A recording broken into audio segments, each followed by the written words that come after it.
மத்தியானம் வரைக்கும் கூட பெரிய பஞ்சாயத்துகள். நீ மதம் மாறியதுதான் எல்லா பிரச்சனைக்கும் காரணம்.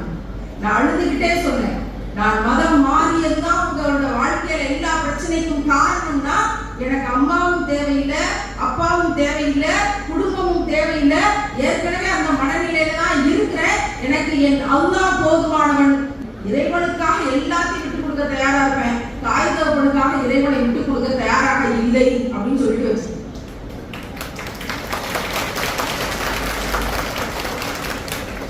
உண்மையில அனாதையா இருக்கிறது என்ன பெரிய விஷயமா? மறுமையில் நபிகளாரோடு, அன்னை கதீஜாவோடு, அன்னை ஆயிஷாவோடு, சொர்க்கத்தின் தலைவி ஃபாத்திமாவோடு வாழக்கூடிய பாக்கியத்தை இறைவன் தருவான். இதுக்காக இன்மையில் எதை தூக்கி